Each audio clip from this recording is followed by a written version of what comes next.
तो hello everyone, आप सबका एसएससी सेवा में बहुत बहुत स्वागत है दोस्तों। और आज 6 जनवरी सुबह 6 बजे 10 खबर 10 मिनट में कंप्लीट करेंगे दोस्तों। और daily current affair plus static GK को 10 मिनट में, जो आप दिन में 1 घंटे देते हैं उसको 10 मिनट में कंप्लीट करेंगे डेली। ये पीडीएफ आपको फ्री मिलेगा, ठीक है, ये पीडीएफ आपको फ्री मिलेगा।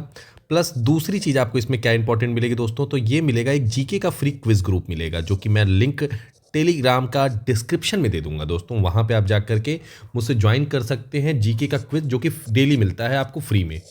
और वहाँ पे जैसे अभी मैंने 50 गवर्नमेंट स्कीम डाला है लेटेस्ट में, जितने भी एग्ज़ाम होंगे उसके लिए बहुत ही रिलेवेंट होगा। मैंने कल ही इस चीज़ को डाला है, तो आप लोग जाके कल वाले 50 क्वेश्चन भी पहले अटेम्प्ट ले लीजिएगा, जो कि आपके लिए बहुत इंपॉर्टेंट होगा। प्लस स्टैटिक जीके के भी क्वेश्चंस, करंट अफेयर के भी क्वेश्चन वहाँ पे मिलते हैं। ये पीडीएफ आपको मेन चैनल पे मिलेगा, मेन चैनल पहले ज्वाइन कर लीजिएगा। प्लस जो एसएससी सीजीएल का तैयारी करते हैं उनके लिए मेंटरशिप फ्री में चल रहा है, वो भी ग्रुप मिल जाएगा आपको। चलिए शुरू करते हैं आज का डेली करंट अफेयर 6 जनवरी। देखिए बहुत सारी चीज़ें हैं, जिसमें से पहला न्यूज़ है, एक आता है कि भाई साहब आपको पता होगा बॉर्डर गावस्कर ट्रॉफी, जो ऑस्ट्रेलिया और इंडिया की सीरीज़ है।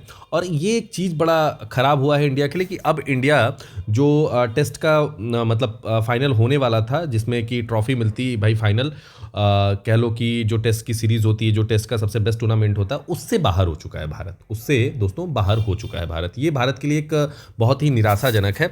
और ऑस्ट्रेलिया से अपनी पाँचवें टेस्ट में भी पराजय का सामना करना पड़ा। और एक अच्छी बात है कि जसप्रीत बुमराह हैं, ये भाई साहब प्लेयर ऑफ द टूर्नामेंट चुने गए। सोचो, इंडिया ने एक टेस्ट बस जीता है, लेकिन प्लेयर ऑफ द टूर्नामेंट ये हुए हैं। ये बहुत अच्छी न्यूज़ है। लास्ट मैच के प्लेयर ऑफ द मैच जो हुए हैं वो स्कॉट बोलैंड हुए हैं। बट इंपॉर्टेंट ये है क्योंकि जसप्रीत बुमराह इंडिया से हैं और ये प्लेयर ऑफ द टूर्नामेंट हुए हैं। तो अगर ये क्वेश्चन कभी बनता है कि बॉर्डर गावस्कर ट्रॉफी किसने जीती, तो ऑस्ट्रेलिया ने जीती। टेस्ट जो चैंपियनशिप है उससे भारत बाहर हो चुका है तकरीबन। उम्मीद है कि ऑस्ट्रेलिया और साउथ अफ्रीका के बीच में होगा। दूसरी चीज़, जसप्रीत बुमराह जो कि 32 विकेट इस टूर्नामेंट में लिए थे, 32 विकेट, जो कि बहुत बड़ी बात है। 32 विकेट इन्होंने इस टूर्नामेंट में लिया था और इनको इस बार प्लेयर ऑफ द सीरीज के टूर्नामेंट में नवाजा गया है। चलिए अगले न्यूज़ पे चलते हैं। लीड 2024 का जो इवोल्यूशन हुआ है, logistic performance across the 4 pillar, ठीक है, 4 पिलर के ऊपर जो लॉजिस्टिक का वो आया है, इस बार आया है। उसमें कौन कौन सा है भाई? एक तो है लॉजिस्टिक इंफ्रास्ट्रक्चर पे काम करेंगे, लॉजिस्टिक सर्विस पे काम करेंगे, ऑपरेशन एंड रेगुलेटरी इन्वायरमेंट पे काम करेंगे, और सस्टेनेबल लॉजिस्टिक पे काम करेंगे। तो सस्टेनेबल का आपको मतलब पता है कि बैलेंस वे में इस चीज़ को काम करना। तो सिंपल सी बात है, लीड्स किससे रिलेटेड है? तो लीड्स लॉजिस्टिक से रिलेटेड है, अगर कुछ ऐसा आ रहा है। प्लस अगर टफ क्वेश्चन बनाना होगा तो ये 4 ऑप्शन में एक ऑप्शन दे देगा कि भाई साहब इसमें से कौन सा नहीं है, इसमें से दोस्तों कौन सा नहीं है, ऐसा भी आ जाता है। तो ध्यान रखिएगा इस चीज़ को। चलिए अगले न्यूज़ पे चलते हैं। अगला न्यूज़ आया है, बहुत ही मतलब देखा जाए तो दुखद न्यूज़ है, कह सकते हैं आप, कि भाई साहब जो हमारे बहुत ही पूर्व जो हमारे वेटरन, अगर कह लीजिए, न्यूक्लियर साइंटिस्ट थे, राजा गोपाला चिदम्बरम, अगर इनकी मैं बात करूं तो इनका रोल बहुत ज़्यादा रहा है। अगर मैं बात करूं 1975 के न्यूक्लियर टेस्ट में देखा जाए तो भी इनका रोल रहा है, या फिर दोस्तों 1998 के पोखरान टेस्ट में भी इनका, पोखरान वाला जो न्यूक्लियर टेस्ट हुआ था, इसमें भी इनका रोल रहा है। ये बहुत ही बड़े साइंटिस्ट हैं। 88 की अवस्था में इनका निधन हो गया है, ठीक है, ध्यान रखिएगा इस चीज़ को। अगर मैं बात करूं तो जो पहला वाला 1974 वाला, सॉरी माफ़ कीजिएगा, 1974 वाला जो मतलब टेस्ट हुआ था, न्यूक्लियर टेस्ट, अगर उसमें मैं बात करूं तो उसका नाम क्या था? तो उसका नाम था स्माइलिंग बुद्धा। याद रख लीजिएगा, ये भी क्वेश्चन आता है कि स्माइलिंग बुद्धा किससे रिलेटेड है। तो 1974 में जो न्यूक्लियर टेस्ट हुआ था उससे रिलेटेड है, याद रख लीजिएगा, स्माइलिंग बुद्धा। और पोखरान वाला आपको पता ही है कि अटल बिहारी वाजपेयी उस समय प्राइम मिनिस्टर हुआ करते थे, और उसमें बहुत बड़ा रोल इनके साथ साथ किसका था? तो जो हमारे पूर्व प्रेसिडेंट रहे हैं, कमेंट बॉक्स में आपको बताना है कि कौन थे वो, ठीक है। आपको मैं हिंट दे दिया हूं, पूर्व प्रेसिडेंट, तो उनका भी बहुत बड़ा रोल रहा है। तो याद रखिएगा, स्माइलिंग बुद्धा, न्यूक्लियर टेस्ट 1975 वाला 74 वाला जो हुआ था उसमें भी इनका नाम रहा है, प्लस 1998 में जो पोखरान हुआ है उसमें भी रहा है, जिसकी वजह से ऑस्ट्रेलिया ने सैंक्शन लगा दिया था। फिर भी बहुत ज़्यादा चीज़ें बेहतरीन वे में किया गया है। International mind body wellness day 2025 3 जनवरी को मनाया गया। यह अंतर्राष्ट्रीय मन शरीर कल्याण दिवस के रूप में है। क्यों मनाया जाता है भाई कोई भी दिवस? क्योंकि अवेयरनेस फैलाया जा सके। अवेयरनेस से क्या होगा? लोगों तक अच्छा मैसेज जाएगा, याद रखिएगा, लोगों तक अच्छा मैसेज जाएगा, ठीक।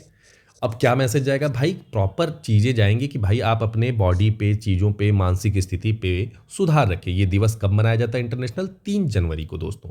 अगले न्यूज़ की बात करते हैं। आईएएस आशुतोष अग्निहोत्री, ये भाई साहब मैनेजिंग डायरेक्टर बनाए गए हैं किसके? एफसीआई के। अब एफसीआई क्या होता है, सवाल ये उठता है, एफसीआई से सवाल आते रहते हैं, आपको पता ही होगा।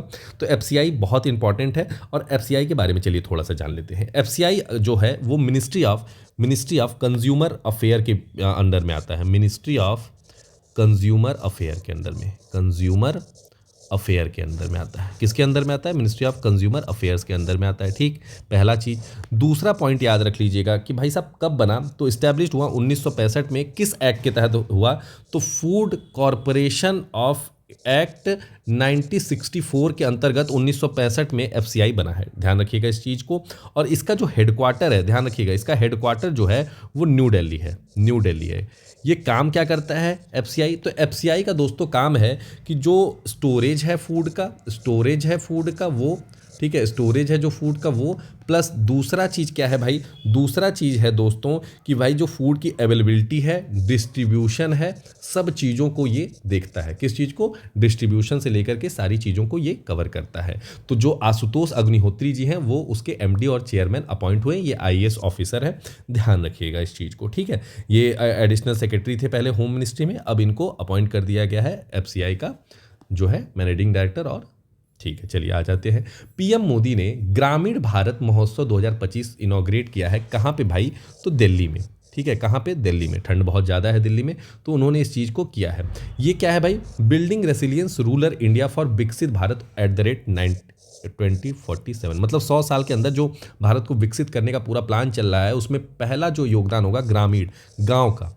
गांव हमारा बहुत बड़ी इकाई है और सबसे स्टार्टिंग पोजीशन है, जिसे लिए आपको पता होगा लोकल गवर्नमेंट सिस्टम भी स्टार्ट की गई थी। लोकल गवर्नमेंट सिस्टम का अगर मैं होमवर्क दे दूं कि भाई साहब पंचायत राज सिस्टम किस अमेंडमेंट के थ्रू आया है, तो ये आप लोग को कमेंट बॉक्स में दोस्तों बताना है कि पंचायत राज सिस्टम कौन से अमेंडमेंट एक्ट से हमारे यहाँ आया हुआ है।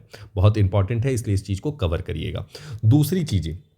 दूसरी चीज़ें अगर इसमें मैं बताऊं तो वो भी आप ध्यान रखिएगा कि भाई साहब साथ साथ पंचायत के म्यूनसिपैलिटीज़ आई थी। म्यूनसिपैलिटीज़ भी किस चीज़ से रिलेटेड रही है, ये भी आपको कमेंट बॉक्स में बताना है, किस अमेंडमेंट एक्ट से रहा है, ठीक है। ये छोटा सा काम है। तो पीएम मोदी ने इनॉग्रेट किया है ग्रामीण भारत महोत्सव 2025 इन दिल्ली, और इसका क्या रहा है थीम? तो रहा है building resilience rural India for विकसित भारत @ 2047, 100 साल में विकसित करने की जो बात की जा रही है उसके विषय में चर्चा की गई है दोस्तों। चलिए आ जाते हैं। जसप्रीत बुमराह, आपको पता होगा जसप्रीत बुमराह जो कि आखिरी टेस्ट में और पहले टेस्ट में कैप्टन भी रहे। आखिरी टेस्ट बहुत अच्छा, अगर ये शायद इंजर्ड ना हुए होते तो आखिरी टेस्ट इंडिया जीत जाता।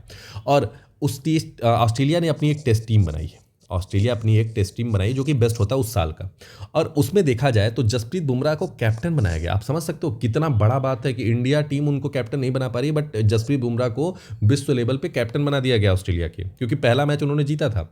यशस्वी जायसवाल भी शामिल है। यही 2 भारतीय प्लेयर हैं जो कि पूर्णतः इसमें शामिल हुए हैं, और यशस्वी जायसवाल का भी परफॉर्मेंस अच्छा रहा है। एक रेड्डी साहब थे, उनका भी परफॉर्मेंस अच्छा रहा है। आपको ये बताना है कि भाई साहब कौन है टी20 क्रिकेट से कौन है जो कि नॉमिनेशन हुआ है किसके लिए? Year best player of the T20 bowler के लिए, ठीक है। प्लेयर ऑफ द टी20 के लिए किसको नॉमिनेट किया गया है ये आपको बताना है, ठीक है। और इंडिया से ही है, मैं एक हिंट दे देता हूँ, इंडिया के प्लेयर का नाम आपको बस बताना है, ठीक है। चलिए अगली न्यूज़ पे चलते हैं।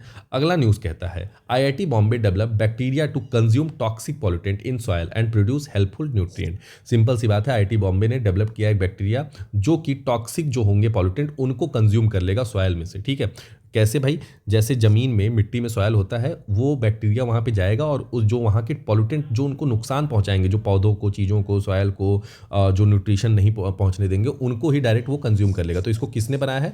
याद रख लीजिएगा, आईआईटी बॉम्बे। आईआईटी बॉम्बे दोस्तों, ये क्वेश्चन डायरेक्टली ऐसे आ जाते हैं, इसलिए इस चीज़ पर हमेशा ध्यान रखिएगा।